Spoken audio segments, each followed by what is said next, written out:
moi je pense que ce n'est pas le bon mot, dans le sens, l'Europe n'est pas antisociale. L'Europe n'est pas complète, dans le sens qu'on a une union monétaire et économique, on n'a pas encore une union fiscale et sociale. Donc il faut aller de l'avant sur l'union sociale, mais il ne faut pas parler d'union antisociale, parce qu'il ne faut pas rentrer dans le jeu, il faut avancer sur le social, il faut régresser sur la partie économique et monétaire. L'harmonisation aussi des systèmes de sécurité sociale, c'est quelque chose dont il faut avancer. Il y a eu le rapport Ballas, qui était un bon rapport d'un député français. Ça n'a été pas voté en faveur. Il faut chercher des moyens de chercher une harmonisation. Un des moyens, c'était il y a différentes cotisations dans différents pays. Un des moyens, c'est utiliser la cotisation pour les travailleurs détachés, utiliser la cotisation du pays le plus généreux. Et l'autre possibilité, c'est d'utiliser le Fonds social européen pour combler cette compensation entre cotisations dans un pays et de l'autre.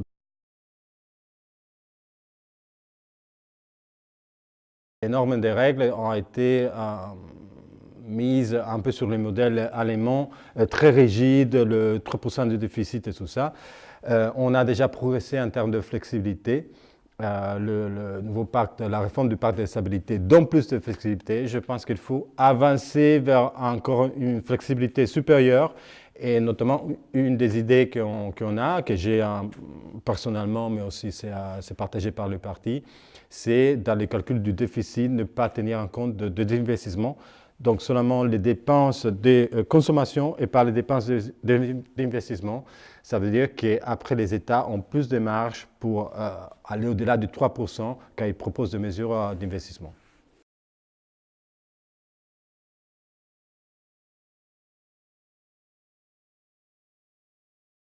Ce n'est pas une question d'ouvrir ou fermer les frontières, c'est une question de gérer la migration. Gérer la migration, ça veut dire qu'il faut promouvoir la migration régulière et légale. Il y a déjà beaucoup de migrants qui entrent régulièrement.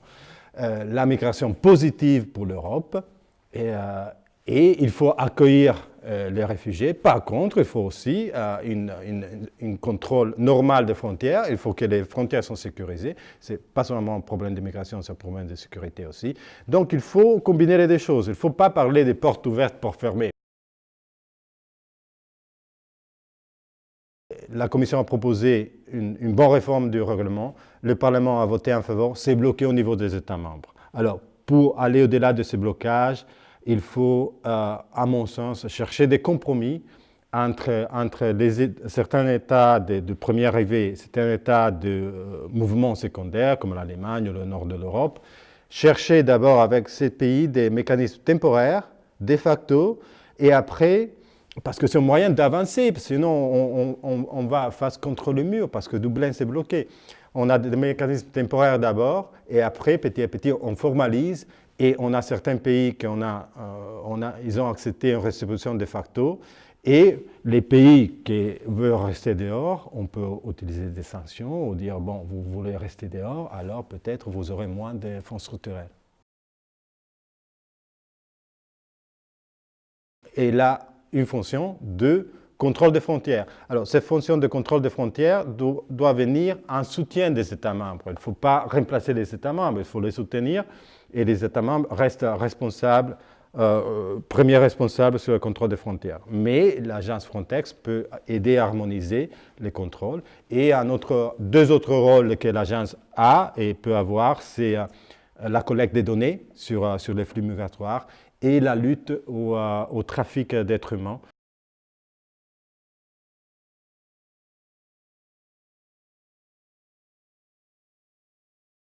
Moi, je suis en faveur de continuer le libre-échange, mais il faut des clauses de protection sur la partie sociale, la partie environnementale. C'est notamment ce qui est passé avec l'accord Canada, le CETA, qui a été bloqué, disons, par la Wallonie, parce qu'il n'y avait pas assez de clauses de protection environnementale et sociale. Mais ce n'est pas une question de se mettre contre les traités commerciaux, c'est d'avoir des clauses de protection sur ces aspects-là. bien sûr que je suis pour la croissance verte. La croissance verte, l'environnement, le climat, il faut faire attention parce que ce n'est pas seulement un débat moral. Alors, beaucoup de personnes maintenant sont dans la rue parce qu'il y a une sorte de moralité dans la protection de l'environnement. Mais il faut regarder l'aspect protection de l'environnement et changement climatique aussi d'un point de vue stratégique pour l'Europe, parce que c'est une question de sécurité et une question économique. Pourquoi c'est ça? Parce qu'en Europe, on est dépendant de l'énergie qui vient de l'extérieur à 50%. Les États-Unis ne sont pas dépendants. La Chine n'est pas dépendante. Alors, si un jour, aujourd'hui, on parle de crise migratoire, crise financière, on parle de beaucoup de choses.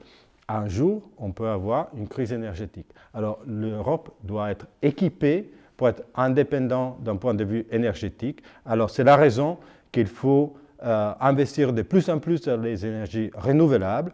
Ça va dans la protection de l'environnement, ça va dans la lutte contre le changement climatique, mais ça va aussi pour la sécurité et l'économie de l'Union européenne.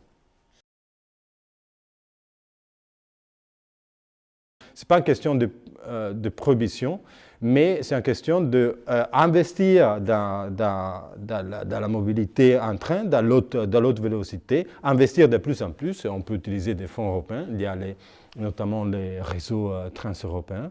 Investir, une fois qu'on a investi assez dans l'haute vélocité, ça vient tout seul. Le train va remplacer l'avion dans les trajets plus courts. Donc, ça a un impact positif sur le prix, ça a un impact positif sur l'environnement, mais il faut d'abord investir. Moi, je ne pense pas qu'il faut parler de prohibition, il faut l'investissement.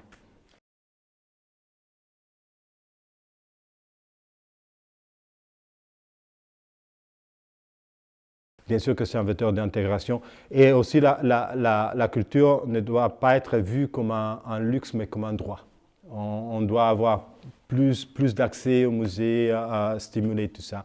Et n'oublions pas une chose, la culture, ce n'est pas seulement un vecteur d'intégration, mais c'est aussi quelque chose, la culture, l'art, la beauté, c'est quelque chose qui nous sauve dans des périodes de crise. On sous-estime l'impact que la culture peut avoir pour recréer une identité européenne forte. Moi, je suis pour augmenter les investissements dans la culture. Il faut faire des projets, des initiatives plus entre pays de l'Union européenne, pas seulement focalisés d'un pays à l'autre, et bien sûr augmenter. Moi et le parti est en faveur. Je pense que c'est une bonne directive, ça va dans le bon sens. Il faut protéger de plus en plus les auteurs. Aussi, on est dans...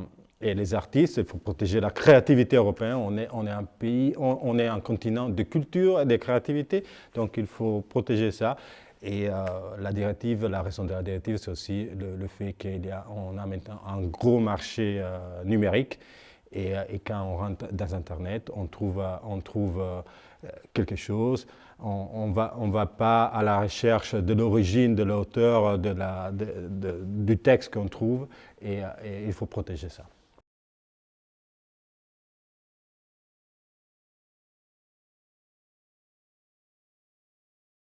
Je ne me prononce pas sur ça, mais je pense qu'il faut aller de plus en plus vers un rapprochement entre les politiciens, disons l'élite, les gens qui gouvernent et les citoyens. Moi, je pense qu'il faut sortir du palais, il faut parler avec les gens, il faut regarder quelles sont les vraies préoccupations de gens. Et il faut pas démoniser les populistes. Moi, je pense que la montée du populisme, c'est aussi le signe que ceux qui ont été à gouverner n'ont pas été à l'écoute des citoyens. Donc, il faut se rapprocher. Moi, je travaille dans un palais, je suis fonctionnaire européen, je veux sortir de ça, je veux parler avec les gens.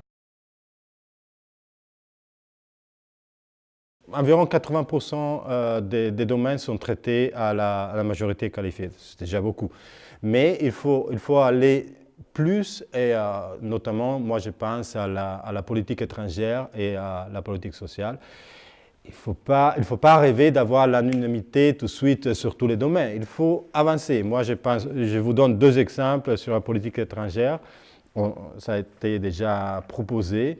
Les missions civiles de l'Union européenne à l'étranger, il faut arrêter avec l'unanimité, passer à la majorité qualifiée. Et quand l'Union européenne fait des négociations sur des situations de droits de l'homme dans certains pays, là aussi, il faut pouvoir aller à la majorité qualifiée.